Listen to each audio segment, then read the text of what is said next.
예, 두 번째로 구체적인 섹터, 테마, 우리 가지고 있는 것들에 대한 설명을 좀 드릴게요. 주간 정리하면서 제가 앞에 부분은 보통 이제 글로벌 정시를 한번 시황 세워놓은 겸 훑어드리는데 가장 중요한 게 미국입니다. 미국의 제가 경기가 연착륙되고 그다음 등락 행보를 보는 물가나 고용 경기에 대한 얘기, 유가에 대한 전망, 뭐 그런 얘기 잠깐 드려놨으니까 앞에 것도 보시면 도움 되실 거라 봐요. 자, 그리고 실전 투자 측면에서 꾸준하게 투자하는 과정을 오픈하고 있는 젤리 채널입니다. 구독과 좋아요 요 원래 말씀 잘 안 드렸는데 감사드립니다. 좀 부탁드릴게요. 자, 섹터 테마는 지금 첫 번째 2차 전지를 먼저 빼놨어요. 어쨌든 저희가 주간에는 중기 전략도 많이 말씀드리고 여전히 저희가 중기 비중이 아직 있습니다. 근데 2차 전지 코스피들이 참 안 좋았어요. 이슈도 많았고 에코프로도 7월달 말에 그때 엄청 슈팅할 때 일부러 팔았지만 들고 있는 부분도 중기 비중 정리를 좀 해야 되고 여전히 크게는 그렇게 봅니다. 별별 얘기 다 들으시고 안 좋은 얘기 많이 들으시겠지만 제가 보는 기준 시장의 흐름, 추세, 빅머니 그런 흐름은 9월달 조정을 미리 많이 받았습니다. 그리고 지금 뭐 중국이 어떻다, 유럽이 어떻다, 미국이 어떻다지만 지금 침투율이라고 그러죠. 실제 전체 자동차 중에서 중국이 이미 자동차 비중의 30% 넘었습니다. 전기차가. 그 공급 과잉이 된다 하더라도 엄청나게 많이 만들고 있잖아요. 그래서 수출까지 하려는 과정이고 자, 유럽도 엄청 빨리 했죠. 유럽도 빨리 해서 지금 20% 넘었습니다. 25%고 뭐 수유럽 같은 데는 뭐 40% 되는 데도 있던데 하지만 우리나라는 큰 시장은 아니지만 가장 중심으로 보는 거는 여전히 미국 시장이죠. 올해 초에도 그랬죠. 미국 IRA가 2차 전지 모멘텀의 시초를 만들었고 미국 시장이 상당히 크고 픽업 트럭 한 대 파는 게 중국 차에 작은 차 4대 파는 것보다 낫다. 용량 자체가 완전히 차이가 난다 말씀드렸던 부분이 있는데 미국 시장이 코어하고 미국 차의 전기차 침투율은 아직도 10% 왔다 갔다 합니다. 이제 10%예요. 이제 시작인 겁니다. 뭐 테슬라가 엄청 매매서가 많다 하지만 큰 선구자적인 역할을 하고 있지만 물론 그 뒤에 비테슬라들 있죠. 뭐 지금 파업하고 있는 포드, 스텔란티스, 크라이슬, 그 GM 같은 데서 아직 빨리 못 돌아오고 있죠. 생각보다 바로는 개화는 못하고 아직 비용을 쓰고 있는 과정이긴 한데 어쨌든 미국의 시장이 여전히 대중화 초반이기 때문에 내년을 정말 좋게 보고 하반기에 어떤 흐름이 나올지를 다시 말씀 좀 드려볼게요. 자, 지금 이번 주에 나왔던 소식 중에 영국 총리 있죠. 영국 총리도 바뀌었지 않습니까? 코로나 때. 코로나 때 하여튼 정상들을 많이 시프트 시켰는데 그분이 그랬습니다. 2030년까지 봤던 전기차를 뭐 반 이상 만들겠다. 몇 년 남지도 않았는데 그 자동차 정책을 5년 더 연장하겠다. 그 말은 뭐냐? 2030년까지 전기차를 엄청 열심히 만들려고 그랬는데 돌아오는 흐름 보니까 우리 5년 더 연장을 해야 되겠어. 왜? 지난주도 말씀드렸습니다. 자, 영국도 마찬가지. 물론 영국도 지금 자동차가 있긴 해요. 근데 유럽 쪽에서 자동차 산업이 조금 약화됐지 않습니까? 그리고 지금 사실 ESG, 그 ESG도 한 달 전인가 ESG 펀드도 좀 많이 위축됐어요. 그 이코노미라든지 이거 뭐 그 기업 경영권 그다음에 이제 그 정부 지출 같은 데 보면 이제 우리가 성장이나 은행 쪽 봤던 부분 말고 다른 쪽으로 세계의 어떤 그런 흐름을 바꾸기 위한 이쪽도 많이 위축됐습니다. 자, 그 말이 뭐냐면 실제로 이 탈탄소를 하고 그린 정책에다 보조금 주면서 산업을 부흥시키기 위해서는 돈이 필요한 거죠. 정부 지출이 필요하고 사람들도 사실 인식도 많이 필요해야 되는데 글로벌 분위기 어때요? 지금 코로나 돈 풀었다가 완전 빠그라져서 전 세계적으로 지금 경기를 살리고 어쨌든 죽이지 않기 위해서 엄청 노력 중이지 않습니까? 미친 이 인플레와 싸워가면서 이제 조금 뭐 싸웠다지만 특히 유럽은 여전히 6%대 6.5%씩 나와요. 영국에서는 이런 부분에서 긴축 시대에서 이런 그린 정책이나 ESG까지 신경을 못 쓰겠다는 거죠. 말은 뭐 자국의 산업을 보호하겠다 그런 얘기를 하지만 그것 때문에 야 그러면 유럽의 그린 정책이나 전기차 속도가 둔화되면 우리나라 2차 전지도 영향 받는 거 아니냐. 물론 영향은 좀 받겠죠. 근데 제가 말씀드린 부분은 뭐냐. 여전히 미국 시장이 코어입니다. 언제 제가 2차 전지 말할 때 유럽 시장 그렇게 말한 적 있습니까? 어차피 유럽은 중국과의 경제 협력이 중요하기 때문에 자기끼리 치고받고 하는 거예요. 유럽에 사실 아주 큰 자동차 메이커들의 대주주가 중국이 많습니다. 예, 중국 배터리 많이 써요. 그래서 지금 글로벌 각국에서 전기차 전략이 있는데 사실 실제적으로도 영국이 가장 앞서 나갔었습니다. 보통 대부분 2035년 정도로 봤었어요. 한국도 2040년 기준으로 보고 있거든요. 예, 구체적인 나라별로 전략이 있지 않습니까? 근데 영국은 그 전에 마음이 급해서 그런지 몰라도 2035년 땀들 다 할 때 혼자 30년 얘기했었거든. 근데 딴 글로벌 기조와 보조를 맞춰서 5년 정도 늘렸다. 원래 영국이나 유럽 쪽은 위차 전지에 그렇게 큰 영향 주지 못했다. 그런 판단이 되기 때문에 이 뉴스는 그렇게 걱정 안 하셔도 된다. 또 이미 주가도 많이 빠져 있다. 그렇게 판단하고 있습니다. 자, 그리고 이런 뉴스도 있었어요. LG 엔솔이 폴란드 공장 수율 잡는다고 몇 년 걸렸던 그 되게 유럽의 거점 쪽이잖아요. 공장 일부가 중단이 됐다. 앞으로 이거 뭐 보조금도 안 주고 이 흐름이 이렇게 뒤돌아가면 연말까지 공장을 멈춰서 매출이 안 나올 거야. 뭐 이런 얘기도 하는데 약간 오바된 부분이 있었습니다. 실제로 LG 엔솔도 얘기를 했었고 수주 물량은 이미 그때 왜 한 3년, 4년, 5년씩 막 받는다 그랬잖아요. 이제 그런 부분이 다 있는 상태에서 이거는 사실 너무 비약해서 말한 거 아니냐. 뭐 그런 부분이 있기 때문에 이것도 사실 크게 신경 쓰지 않겠습니다. 하지만 지금 미국이 왜 1980년대에 자동차 제조업 공장으로 돌아가는 과정, 정상화되는 과정에서 3사, 포드나 스텔란티스나 GM이 파업을 했잖아요. 세부적으로 넘어가면 어제 오늘 포드는 좀 괜찮아졌고 나머지 두 개는 부품 공장까지 확장이 됐고 있다 그러는데 이런 부분은 미국도 사실 임금을 봐야 되고 정상화 제조업을 키우는 과정, 사실 미국의 GDP의 70%가 소비라 그랬잖아요. 그렇게 맨날 소비나 고용 말씀을 드리는 부분인데 지금 미국의 GDP의 제조업이 차지하는 비중이 10% 중반입니다. 아직도 되게 낮아요. 앞으로 키워야 되겠죠. 이제 전 세계 어떤 생산 공정, 글로벌 밸류체인이 바뀌는 과정이다 보니까 그 가운데서 우리나라 큰 역할을 하고 있는 거죠. 제조업의 선진국인 우리나라 가서 세워주고 있는 과정에 얘들이 이제 파업하면 임금을 올려줘야 되고 비용을 많이 나가야 되고 자동차 완성차 업체뿐만 아니라 2차 전지나 양극재 만드는 데 영향을 주지 않겠냐 그렇게 보는 부분인데 요거는 조금 보긴 해야 돼요. 자, 그리고 이런 뉴스도 있었습니다. 중국에 우리가 5월 달에 구라 때리지 마. 고전 하이테크 임마 그 양극재도 아니고 하는 애들이 무슨 미국 진출을 해. 근데 진출을 했다는 얘기를 지난주에 말씀드렸어요. 자, 그러면 이제 미국에서 저가 LPP를 더 중하게 보고 중국한테 쉐어를 주는 거 아니냐 했는데 지난주 말씀드린 것처럼 이거 쉽지 않습니다. 가장 기본적으로 또 하원에서 한마디 했어요. 미국 하원에서 왜 중국한테 보조금 주려고, 어쨌든 이게 고센도 물론 이러면 그렇지만 대주주는 유럽이에요. 폭스바겐이 대주주이기 때문에 유럽 회사처럼 위장을 하고 있는 거죠. 그 완주적인 중국에 뭔가라도 수익에 돌아가면 그 미국의 어떤 이쪽은 기본적인 기조를 위배하는 겁니다. 그러다 보니까 쉽지 않을 거예요. 처음에는 뭐 되게 자극적으로 야 이제 미국의 양극재나 자동차 배터리 쉐어가 우리나라가 줄어드는 거 아니냐 이렇게 할 수 있겠지만 여전히 미국의 70%, 80%는 우리나라가 먹는 게 맞습니다. 수년간의 장기적인 구체적인 계획이고요. 자, 중국도 그런 얘기 하죠. 중국도 지금 그 배터리 제일 많이 만드는 데가 CATL이거든요. 근데 CATL은 주가도 안 보여드리는데 반등 준 적이 없어요. 고선 하이테크 주가도 반등 준 적이 없습니다. 만약에 제가 말씀드린 부분이 정말 얘들한테 호재가 된다. 앞으로 매출이 커지고 기대를 주는 재료 같으면 얘들도 주가가 바보 아닌 이상 오를 거 아닙니까? CATL이나 고선 하이테크 주가 보세요. 계속 머리 쳐박고 있다는 게 밑으로. 그러다 보니까 중국 내에서도 일단 CATL에 얼마나 기술이 큰지 모르겠지만 기술 보호를 위해서 너네가 딴 나라가 공장 짓고 할 때는 지분 100% 지분 확보해라. 그 중국 지분 100% 갖고 있는 애들이 어디 들어가겠어요? 유럽을 가겠어요? 뭐 미국 가겠습니까?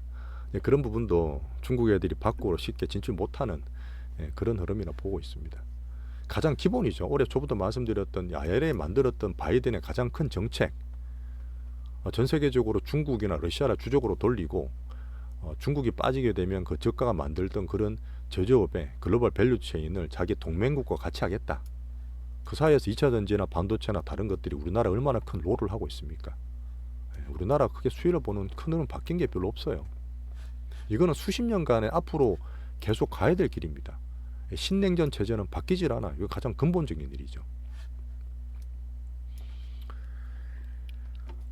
자, 그리고 우리나라 내에서 이제 대주주권 매도를 많이 막고 있어요. 에코프로를 이제 기준이니까 말씀을 드려야 될 것 같은데.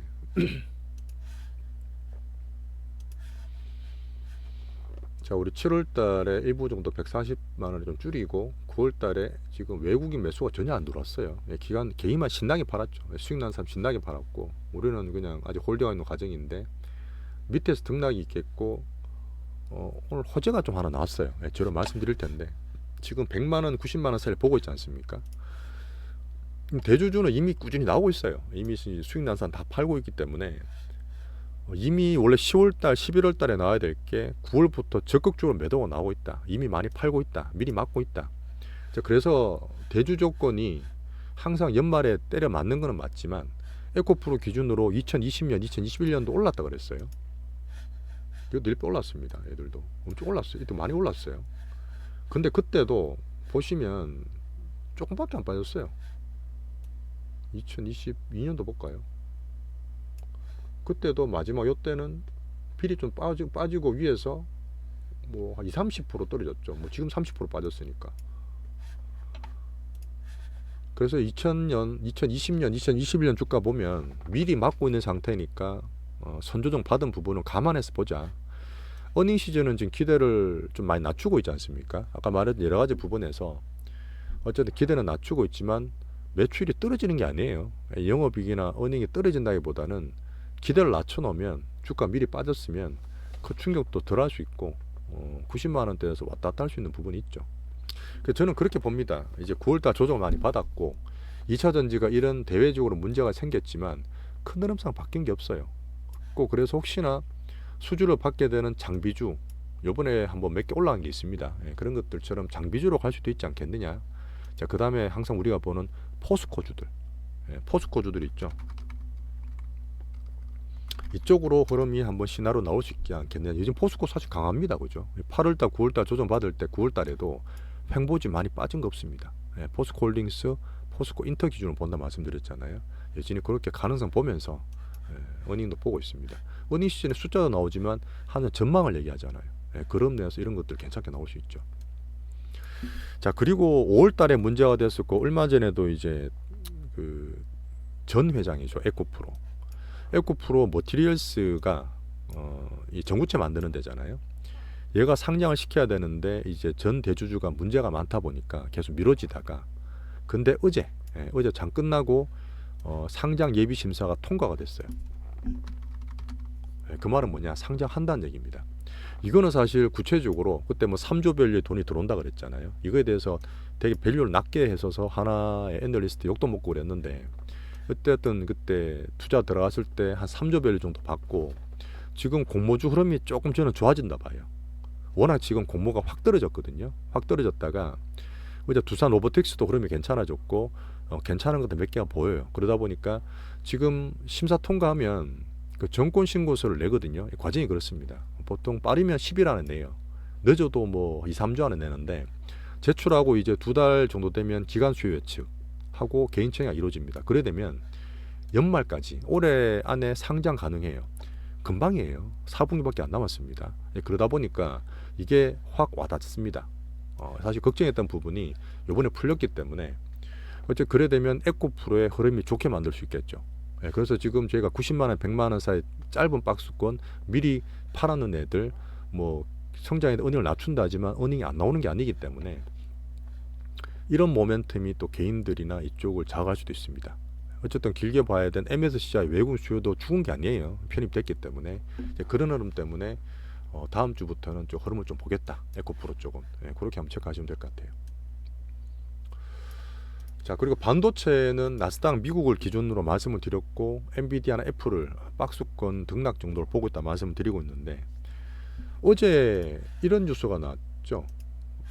삼성 SK 미국 반도체 보조금 받으면 중국 생산 5% 못 늘린다. 이 말이 뭐냐면, 자, 미국과 중국 간의 가장 기술 패권 핵심이 반도체 아닙니까? 앞으로 AI 시대, 빅데이터 시대에 중국이 워낙 그 규제 없이 막 하다 보니까 사실 중국의 핀테크가 엄청나게 발달되어 있어요. 인구도 많으니까 빅데이터 충분히 너무 많고요. 자율적 이미 돌아다니고 있지 않습니까?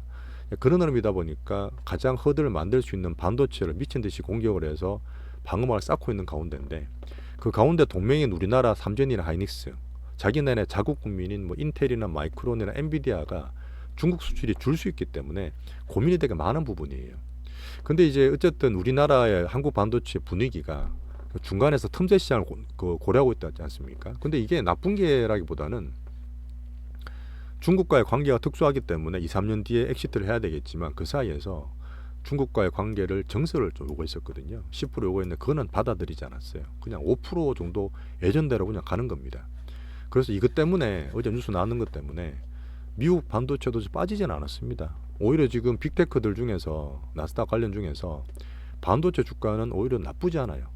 제가 마이크론, 엔비디아, 뭐 TSMC 다 본다 말씀드렸는데, 반도체 여전히 박스나 외국인 수급을 그렇게 크게 변화를 안 주게 보는 이유가 반도체에 대한 부분의 정책이나 이쪽도 아직 크게 변했다. 그 레거시 같은 부분이 있잖아요. 오래된 그 저코리아 반도체 같은 부분도 막 이렇게 규제를 한다 그랬는데, 여러 가지 뭐 중국과 일상적인 기술 연구 활동을 허용을 시켰습니다. 완전히 바로 막진 않죠. 뒤로 몰더라도 나름의 도망갈 구멍을 마련해 두고 있는 겁니다. 그런 과정에서 현실적으로 이 반도체 정책은 지내고 있다 보시면 될 것 같고요.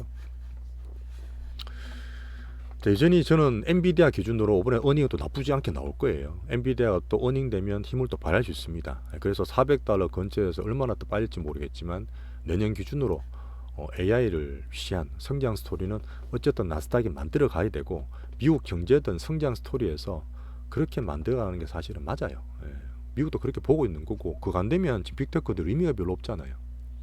실제로 규제를 만들고 인권 보호를 하고 그런 것도 있겠지만, 큰 흐름상 내년은 AI 성장 스토리, 특히 내년에 대선도 있습니다. 그리고 투신 관련해서 떨어지게 되면 엄청 좋게 또 얘기하던 IB나 언론들에서 뭐 엔비디아 뭐 몇백 불 간다고 온갖 얘기 다 했잖아요. 근데 떨어지니까 조용한데 또 조정받거나 등락했으면 안 좋은 또 별의별 비관론 시황들이 나올 거예요. 언플들이 나올 겁니다. 그때 감안해서 투심 잘 잡으시라고 그랬어요. 우리나라 기준으로는 저희는 하이닉스 기준으로 HBM 잘해요. 하이닉스가 소부장은 이제 하나 마이크론 들고 있는데, 분명히 중기로 키우고 모을 수 있는 타임이라고 연말 4분기를 보고 있습니다. 자, 과정의 등락, 고금리 성장주 안 된다는 게 아니라 말씀드렸지만, 제가 머니스트림 볼 거예요. 우리나라 내에서도 돈이 어디로 간다 그러면 다 체크할 겁니다. 아직은 우리나라 반도체, 2차전지, 바이오 그 기준으로 하고 테마는 지금 로봇 단기적으로 거기에서 큰 돈이 제일 많이 몰려있고 움직이고 있어요. 그러다 보니까 계속 메인으로 말씀을 드리는 겁니다. 자, 10월달 어닝 시즌은 어떨까요? 반도체 2분기 때 반도체가 오늘 안 좋았습니다. 뭐 한일 적자 많이 커졌고, 반도체도 삼성도 그랬지만 3분기 때 또 겁을 주는 거죠. TSMC가 지금 쇼티지 뭐 난다고 며칠 안 된다는 것처럼 좀 떨어져 있잖아요. 10월달 넘어가면 어닝 시즌을 봐야 되죠. 고려를 해야 되는 부분인데, 물론 하이닉스 같은 게 적자가 더 커질 수 있습니다. 하지만 지금 낸드나 디램 가격을 그때 말씀드린 것처럼 밑에서 반등을 주는 흐름이 나오기 때문에 손실이 줄어들면 또 그게 수익 난다기보다는 어닝 시즌에 모멘텀 될 수도 있어요. 그리고 소부장 같은 쪽에서도 또 수주들 받지 않습니까? 그러면 보면서 어닝 시즌은 2차전지와 반도체도 너무 겁낼 것 없이 손실을 주는 측면 같으면 나쁘지 않기 때문에 반도체를 같이 보시면 될 것 같아요. 여전히 저는 사야 된다. 하이닉스 11만원 중반 이하부터는 중기 비중을 옮겨야 된다. 그걸 기본으로 보고 있습니다.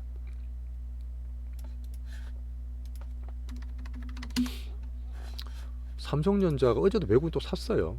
저번에 한번 이때 왜 올랐죠? 그때 확 했을 때. 근데 9월 초에 엔비디아에 삼성전자도 납품한다. HBM, 1, 2, 3 이러면서, 그죠? 하이닉스가 그때 거의 독점이었잖아요. 하이닉스가 엔비디아 뭐 테마준출 움직이다가 삼성전자 간다니까 그때 하나 마이크론 움직이지 않습니까? 뭐 HPSB 같은 거. 그래서 이제 HPSB를 계속 보고 있는 거고, 삼전이 지금 당장은 아니지만 마음 먹고 따라잡으면 충분히 키우고 HBM 쪽에 영향을 발휘할 수 있는 거죠. 그러다 보니까 삼성전자는 물론 매매는 안 합니다. 너무 무겁기 때문에 시장 기준으로 보는 차원이고, 또 7만원 밑에서는 나름의 룸이 있다. 우리나라 코스피 2500을 버틸 수 있는 기준으로 저는 보고 있습니다. 외국인들이 계속 보고 있어요. 많이 사고 있고 여전히. 하이닉스는 지금 요 밑에 11만 5천원 밑으로 떨어지게 되면 어쨌든 비중을 옮길 생각을 하고 있다. 이렇게 보고 있습니다. 자, 그리고 우리가 틈새로 보고 있고 지금 전략적으로 갖고 있는 로봇 테마입니다. 로봇 테마. 어제도 잠깐 말씀드리긴 했는데 테마는 뭐냐? 짧게 보는 거예요. 여전히 은행이 안 나올 거예요. 근데 지금 은행에 대한 기대도 메인 섹터들이 약하기 때문에 어쨌든 제가 추석 후에 목요일 다다음 주 5일날 상장합니다. 분위기 좋아요. 돈도 되게 많이 벌렸습니다. 어제 경쟁률이 1000대1 나왔어요. 공모자금이 33조가 나왔습니다. 이 33조 의미가 뭐냐면 2020년에 기억나실지 모르겠는데 그때 제가 2020년, 2021년 할 때 SK 바이오팜, SK 바이오사이언스, 카카오 게임즈, 근데 하이브, 그 뒤에 어디까지였죠? 그래프톤까지. 그때 공모하라 그랬어요, 안 하라 그랬어요? 하셨던 분 계시겠지만 그때 공모 엄청 열심히 하라 그랬습니다. 풀로 치려고 그랬어요. 기억나시죠? 제가 사실 비상장을 오래 봤기 때문에 공모주도 좀 많이 보고 이 스템도 회사 다닐 때 했던 그런 경험이 있어서 나름 제가 좀 잘한다는 분야거든요. 2020년에 2021년 때 방금 말씀드렸던 종목들 공모했으면 좋았어요, 안 좋았어요? 엄청 좋았죠. 엄청 수익 많이 났습니다. 근데 그때 장기로 들고 있었던 분들은 2021년 꼭지치고 다 빠졌어요. 공모를 한다는 얘기는 팔고 나오라는 얘기입니다. 제가 SK 바이오팜 같은 것들 하자마자 바로 팔라는 얘기도 드린 적이 있습니다. 아마 기억나실 거예요. 좋을 때 가지고 팍 치면 치고 나오는 거죠. 그때 시장이 워낙 꼭지였기 때문에 치고 나오는 거고, 올해는 장이 반등을 줬지만 이 공모를 잠깐 보여드릴까?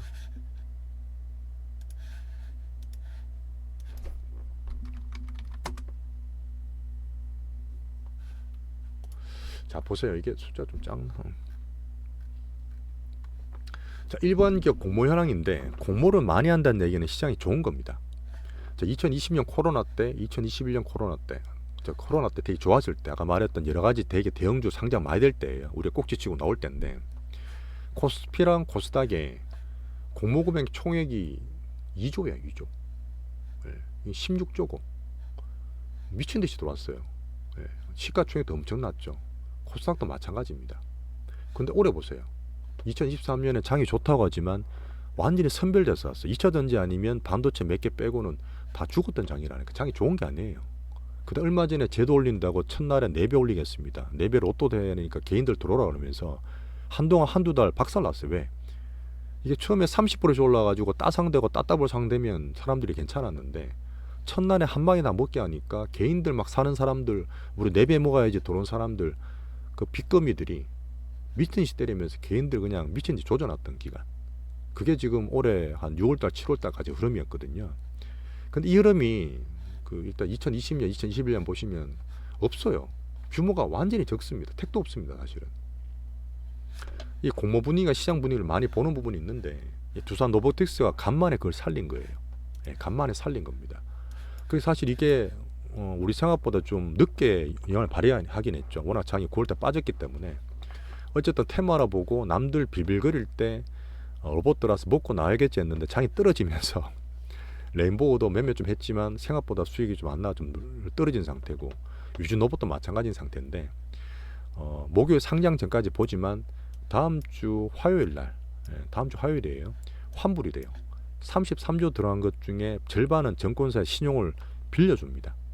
그 이자 받고 돈 빌려주는 거예요. 자, 빌려준 금액이 뭐 자기 돈은 아니겠지만 빠지고 실제로 자기 돈 금액 들어간 것 중에 1000대 1이니까 나머지는 다 환불될 거 아니에요. 돈이 이제 증권계좌 꽂힌다는 얘기입니다. 그 말은 뭐냐면 환불돼서 돈이 다 빠지겠죠. 보통 다 빠집니다. 그렇기 때문에 뭐 증시 닷금도 큰 영향은 없는데 일부는 살 거 아니에요. 뭘 사겠습니까? 뭐 딴 것도 사겠지만 2차전지 뭘 살 수도 있겠지만 로봇을 살 확률이 높겠죠. 왜? 로봇을 좋게 보고 얘들을 공모했는 사람들이니까. 그래서 다음 주 월요일, 화요일 날, 물론 수요일까지만 장 열립니다. 이제 목요일부터는 추석 연휴이기 때문에 월화 수는 이 환불일 나온 자금이 이 테마주로 들어갈 수 있다. 들어갈 수 있다. 그래서 다음 주에 한번 제가 올랐을 때 매매를 드릴 수 있다. 이렇게 말씀드린 근거라 보시면 됩니다. 로봇은 그렇게 보세요. 뭐 공모주 얘기만 드리더라도 이제 방송 하나 찍을 수 있는데 결론은 뭐냐? 그냥 꼭지였다. 이 공모되는 자금이나 비상장 분위기는 장분이 되게 영향을 많이 받는데 올해 공모주 흐름 봤을 때는 사실 강세장이 아니에요. 정말 강세장은 아닙니다. 정말 2차전지 들고 있느냐 없느냐에 따라서 없는 사람들은 정말 손해 많이 보고 아직도 안 좋은 분들 되게 많으신 거죠. 자, SPG는 말씀드렸지만 이 사이에서 순환매 돌 수 있습니다. 얘가 뭐 신고가 근처 갔다는 건 상당히 강하게 돌았다는 얘기죠. 어쨌든 다음 주 줄넘거리 신고가 도전한다는 얘기는 이 로봇 테마 내에서 순환매 돌 수 있고 우리 갖고 있는 것들 매도를 할 수 있는 그런 기회를 줄 수 있다 봅니다. 다음 주 같이 보시죠. 자, 그리고 바이오는 여전히 제가 고금리 하에서 약하다 말씀드렸어요. 개별주를 보고 수급 위주로 본다 하지만 이 금리가 계속 올라왔다 보니까 대형주가 사실 비빌거렸고요. 하지만 개별주 몇 개가 움직이고 있는 게 보여요. 개별주는 보이는데 그 중에서 그래도 꽤 괜찮은 것들 알테오전 보는데 어제 좀 빠졌을 겁니다. 딴 것들 동원이 또 가면서 풍선이 수급 몰리면서 뭐 왔다 갔다 있는 부분인데 뭐 타이밍 될 때 말씀드리면 되고, 크게 말씀드렸던 부분은 유한양행, SK바이오팜, JW 중해제약 금리 안정이 되면 다시 보겠다. 자, 연준 때문에 우리나라 금리도 미리 좀 빼야 되는데 워낙 강하게 나오니까 우리나라 한국은행의 이창용 총재도 고민이 좀 많을 겁니다. 가계 부채는 많지 금리는 올리기는 힘들지, 그렇다면 내리기는 연준 또 눈치를 봐야 되지. 물론 미국보다는 제로 좀 빨리 내릴 수 있다 봐요. 어떤 사이도 그럽니다. 야, 우리나라가 어떻게 먼저 금리를 미국보다 내리냐. 예전에 많이 내렸어요. 예전에도 그랬었습니다. 지금이 처음이 아니에요. 제 내피실이 아니라 우리나라가 사실은 조금 유연합니다. 미국이야 사실 금리를 전 세계 영향을 많이 주다 보니까 쉽지 않지만, 그렇다 해서 그거 가지고 부동산 같은 거 들어가면 안 돼요. 여전히 작은 사이클 정시해서 놓치는 게 맞습니다. 그런 면에서는 여전히 바이오 관심을 가지고 발굴토록 할게요. 자, 그리고 제가 그 뒤에 적어놓은 건 그래요. 지금 기존에 뭐 자동차를 보고 코스닥은 엔터를 보고 이렇게 얘기 드렸는데, 지금 앞에 말했던 메인 섹터들 있죠. 반도체나 2차 전지가 뭐 손실이 줄어든다. 뭐 그다음에 2차 전지 어닝도 기대를 좀 줄인다 있다 보니까 이 10월 달에 어닝이 좀 괜찮은 섹터가 뭘까를 계속 봐야 됩니다. 그러다 보니까 그 사이에 뭐 제가 뭐 자동차, 그다음 조선, 전력 3사 좀 괜찮다 말씀을 드렸는데 실적 다 괜찮아요. 근데 기계도 마찬가지고, 기계도 하나 찍어놔야 되겠구나. 이런 것도 볼 겁니다. 혹시나 어닝 시즌이 되면 다른 메인 섹터라 돈이 팡팡 안 들어가면 실제 그나마 괜찮은 어닝이나 성장 괜찮은 쪽으로 섹터를 봐야 되는 부분인데, 제가 보는 빅머니 스트림은 왜 크게 말씀 안 드리느냐, 아직 돈이 안 들어가요 이쪽에. 그런 캐파가 안 됩니다. 워낙 2차 전지나 반도체가 큽니다. 크다 보니까 테마 내에서 로봇 테마만큼도 지금 애들이 안 돼요. 머니 애들이 캐퍼를 감당을 못한다 아직까지는요. 그러다 보니까 제가 관심을 안 보는 게 아니에요. 가능성을 안 보는 건 아니지만 흐름이 보일 때 제가 말씀드릴 거예요. 어닝 시즌 10월달 고려하면서 체크를 하겠습니다.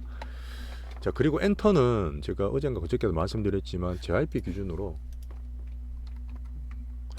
그 왜 블랙핑크가 재계약 안 된다는 얘기 있었죠. 그리고 YG가 많이 빠졌어요. YG가 어차피 대형 엔터사 중에 4개 중에 1개이기 때문에 많이 빠졌잖아요. 추세가 좀 늘어져 버렸어요. 어쨌든 큰 흐름으로 워낙 하이브 같은 때가 이제 방탄소년단 비중이 큰 것처럼 블랙핑크도 YG한테 엄청 큰 거죠. 그 딴 애들 봤을 때는 또 수혜를 볼 수도 있는 부분인데 JYP는 꾸준히 잘하고 있는 것 같아요. 그래서 일단은 제가 말씀드렸던 만원대, 10만원대 중반, 뭐 10만 5천원부터 9만 7천원 사이에서는 매수를 해도 된다는 밴드. 뭐 보고 있는 분들 기준도 말씀드리지만 우리도 그 정도 되면 살 수 있는 도미를 보고, 외국인 수급이 되게 중요해요. 엔터는 얘들 걸리 좀 사죠. 좀 사는 부분도 있고 해서 엔터는 일단은 기준으로 한류나 이쪽은 꾸준히 갑니다. 한류가 단기로 끝나는 건 아니에요. 그러다 보니까 가장 중요한 엔터 기준은 JYP 이 정도 가격대에서 한번 밴드로 보고 한번 모아보자. 관심을 좀 갖고 있다 이렇게 보시면 됩니다. 실적도 나쁘지 않아. 실적도 좋아요, 그죠? 어닝 시즌 고려할 만한 것들.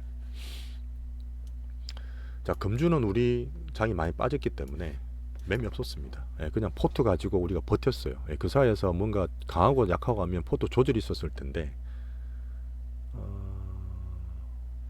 로봇이 좀 했나? 이번은 시황을 많이 보다 보니까 헷갈리는데 큰 흐름 없었다 저는 보는 거고, 유진 로봇이 조금 더 많습니다. 램보랑 같이 반반 갖고 있다 보시면 되고, 유진이 한 14,000원대 초반에 있을 거예요. 14,000원대 그 정도 있고, 뭐 다음 주 봐서 올라가면 팔 수 있고 액젓할 수 있는 가능이고, 레인보우도 뭐 17만원대 18만원대 있었는데 조금 떨어져 있죠. 근데 뭐 올라오면 팔 수 있는 가격이고, 에코프로도 말씀드렸고 포스코 말씀드렸고, 그다음 반도체는 매매용으로 많지는 않습니다. 하나 마이크론 정도 보고 있습니다. 자, 그리고 2차 전지 내에서 말씀드릴 게 코스피가 좀 떨어져 있어요. LG 화학 많이 빠졌습니다. LG 엔솔, LG 삼성 SDI 같은 것들인데 여러 가지 글로벌 흐름도 그렇고 외국인들이 수급이 안 좋았어요. 절대 개인적으로 빠질 때 더 사지 말라 말씀드렸습니다. 더 사지 말고 2차 전지 전체로 봐서 애들이든 에코프로든 뭐 포스코든 혹시나 반도체로 중기포트 가서 비중 옮길 때는 같이 옮길 거예요. 예, 같이 옮길 겁니다. 그러다 보니까 약한 흐름을 보고 전체 포트에 대한 내년을 대비하는 거에서 올해 초에서 오른 게 별로 없을 거예요. 이런 것들은. 그럼에도 불구하고 앞으로 봤을 때 뭘 들고 있는 게 맞느냐를 봤을 때 다 팔지는 않겠지만 포트 내에서 전체로 줄여서 간다면 반도체로 옮길 그럴 계획을 갖고 있다. 중기 포트는 그렇게 말씀 좀 드리겠습니다. 내년 대비하는 거예요. 내년 대비하는 거고 작년 말 생각하시면 그럴 거예요. 남들 정말 좋을 때 사는 게 아니라 남들 힘들고 조정받고 또 급날 때 포트 옮겨 주시고 그름을 타게 되면 내년에 또 반도체에서는 저는 크게 수익을 볼 수 있다. 그렇게 보고 있습니다. 자, 이번 정도로 섹터 테마 좀 정리를 하고요. 마지막에 투자에 관련된 얘기를 하나 드릴 건 뭐냐면, 자, 9월 달에 우리가 반등 모색장을 봤지만 매크로가 안 빠진다 그러다가 한번 파월이 살짝 사고를 친 거예요.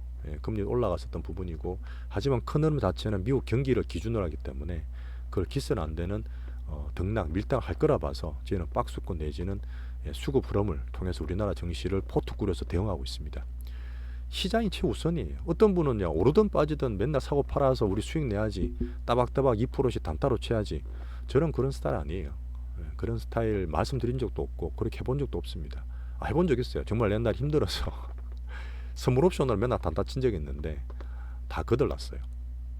그거는 오히려 지금보다 더 멘탈 힘들고, 시장을 보면서 우리 지금 스윙 투자하면서 흐름 따라가는 게 확률이 많습니다. 전업 투자하시는 분들, 뭐 단타 치고 하는 분도 물론 그런 매매 스타일 인정을 하지만 앞으로의 성장, 세계의 흐름, 그 다음에 세상 돌아가는 공부를 하면서 정신은 어쨌든 꾸준히 오릅니다. 그죠? 정신은 어쨌든 꾸준히 올라요. 중장기적으로는 물가를 반영하기 때문에 계속 올라가게 되어 있습니다. 그런 가운데서 등락이 있는 거죠. 그러다가 한번 큰 거 있으면 한 번씩 크게 빠지기도 하는 거고, 하지만 지금은 크게 빠지는 게 아니라 등락 과정이고 결국은 AI 성장 스토리나 이쪽을 만들어가는 과정이라고 보기 때문에 시장을 가장 우선으로 보세요. 오를 때 수익 많이 내면 됩니다. 올해 2월달보다 7월달 같이 엄청 수익 많이 내면 돼요. 시장보다 많이 내면 되고, 조정받거나 짧은 등락이 있을 때는 방어를 잘하면 돼요. 지금 9월달은 방어를 하고 있다 보시면 됩니다.